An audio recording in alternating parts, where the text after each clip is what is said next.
दुनिया की तमाम छोटी और बड़ी खबरों के लिए हमारे चैनल को सब्सक्राइब करना न भूलें और बेल का बटन जरूर दबाएं।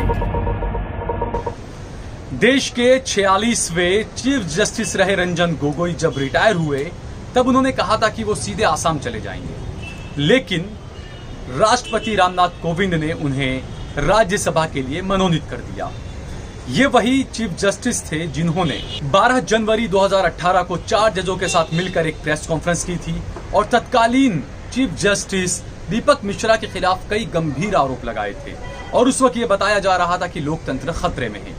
तो अब ये सवाल उठ रहा है कि आखिरकार रंजन गोगोई, जिन्होंने एक वक्त ये भी कहा था कि रिटायर होने के बाद कोई पद लेना न्याय तंत्र की स्वतंत्रता पर एक धब्बा है, ये बात जो है वो रंजन गोगोई ने 27 मार्च 2019 को कही थी। आप सोचिए, और अब जो है वो मार्च 2020 में वो राज्यसभा जाने वाले। आखिरकार ये पद उन्होंने क्यों लिया, ये एक बड़ा सवाल उठ रहा है। देश की जनता में ये सवाल उठ रहा है। हम न्यायपालिका पर सवाल नहीं उठा रहे हैं, लेकिन देश की जनता जो बात कर रही है, सोशल मीडिया पर जो बात चल रही है, वो ये है कि आखिरकार जस्टिस रंजन गोगोई को राज्यसभा इनाम के तौर पर दी गई है, क्योंकि रंजन गोगोई का जो कार्यकाल था वो काफी विवादों से भरा रहा। एक वक्त ऐसा था जब उन पर एक महिला के उत्पीड़न का आरोप भी लगा। हालांकि बाद में उन्हें क्लीन चिट मिल गई। ये क्लीन चिट कैसे मिली, क्यों मिली, इसमें हम जाना नहीं चाहते, लेकिन जो अहम मुद्दे रहे हैं वो अयोध्या का मुद्दा रहा, जिन पर उन्होंने फैसला सुनाया अपने कार्यकाल के दौरान। लेकिन उन्होंने अपने कार्यकाल में 2 सबसे बड़े और अहम जो फैसले दिए, जिसे मोदी सरकार के लिए काफी बड़ा और मजबूती देने वाला फैसला माना गया, वो एक था राफेल घोटाला मामला, जिसमें उन्होंने नरेंद्र मोदी को क्लीन चिट दी थी।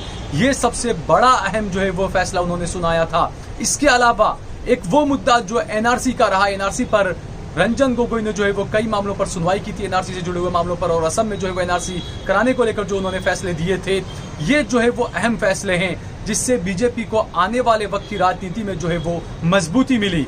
क्योंकि जब अयोध्या मामले पर फैसला आया तब लोगों ने ये कहा कि अब बीजेपी की राजनीति तकरीबन खत्म हो जाएगी, क्योंकि बीजेपी के पास में राम मंदिर के अलावा, राम के अलावा और कोई मुद्दा नहीं था। लेकिन चीफ जस्टिस रंजन गोगोई ने एनआरसी का मुद्दा निकालकर बीजेपी को, मोदी को, अमित शाह को एक जबरदस्त मुद्दा दे दिया और उसी को लेकर जो है वह बीजेपी की आगे की राजनीति चल रही है और चलने वाली भी है।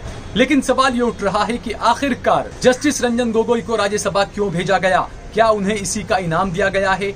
क्योंकि लोग ये पूछ रहे हैं, सोशल मीडिया पर ये बातें उठ रही है कि या तो लॉयल बनो या लोया बनो, यानी कि या तो आप सत्ता पक्ष के लिए बिल्कुल लॉयल बन जाइए या फिर आप जस्टिस लोया बन जाइए। और जस्टिस लोया के साथ किया हुआ था ये पूरी दुनिया जानती है। तो ऐसे में सवाल उठना लाजमी है। सवाल ये भी उठ रहा है कि क्या न्यायपालिका जो है वो पूरी तरह से सरकारी कब्जे के अंदर, सरकारी दबाव के अंदर आ चुकी है। हालांकि ये पहला मौका नहीं है जब रिटायर होने के बाद चीफ जस्टिस को कोई ऐसा पद दिया गया हो।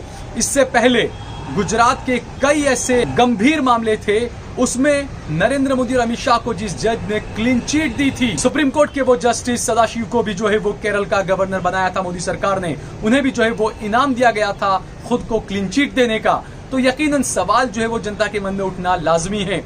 लेकिन जिस तरीके से बीजेपी के कुछ नेता और जो अंधभक्त हैं, जो बीजेपी समर्थक हैं, वो लोग ये सवाल उठा रहे हैं कि कांग्रेस के दौर में भी जो है वो चीफ जस्टिस को रिटायर होने के बाद राज्यसभा भेजा गया था। लेकिन हम आपको बताना चाहेंगे कि जो रंगनाथ मिश्रा को राज्यसभा भेजा था कांग्रेस पार्टी ने, वो उनके रिटायर होने के 7 साल के बाद भेजा था। और उस वक्त जो रंगनाथ मिश्रा ने कांग्रेस पार्टी ज्वाइन की थी, कांग्रेस पार्टी से वो जुड़ गए थे, उसके बाद उन्हें राज्यसभा भेजा गया था। तो क्यों ना रंजन गोगोई भी बीजेपी में शामिल क्यों नहीं हो जाते? भाजपा में शामिल होने के बाद उन्हें राज्यसभा भेज दिया जाता। लेकिन ये सवाल उठना बिल्कुल लाजमी है, क्योंकि जस्टिस मोहम्मद हिदायतुल्लाह को भी कांग्रेस पार्टी ने राज्यसभा में भेजा था, लेकिन उनका कार्यकाल जो है वो इतना ज्यादा संदिग्ध और इतना ज्यादा सवालों से घिरा हुआ नहीं रहा था जितना रंजन गोगोई का रहा है। तो ऐसे में जो है वो रंजन गोगोई को जो राज्यसभा के लिए मनोनीत किया गया, यकीनन इस पर सवाल उठना ही चाहिए।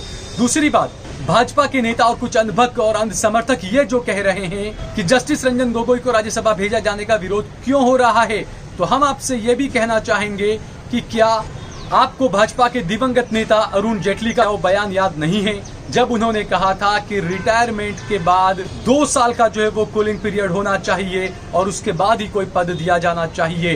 तो क्या अरुण जेटली गलत थे? ये बात का जवाब भी जो है वो बीजेपी नेताओं को देना चाहिए। और ऐसे में जो है वो अब ये सवाल उठना बिल्कुल लाजमी है कि आखिरकार क्या न्यायपालिका सरकार के कब्जे में आ चुकी है या सरकार के दबाव में काम कर रही है। हम न्यायपालिका पर सवाल नहीं उठा रहे हैं, लेकिन देश की जनता के मन में जो है वो यही सवाल उठ रहे हैं। अगर आपको हमारा ये वीडियो पसंद आए तो इसे लाइक करिए, इस पर कमेंट करिए, इसे ज्यादा से ज्यादा शेयर करिए और अगर आपने हमारा चैनल सब्सक्राइब न किया हो तो हमारे चैनल को जरूर सब्सक्राइब करिए। आप देख रहे हैं देश लाइव, देश की आवाज।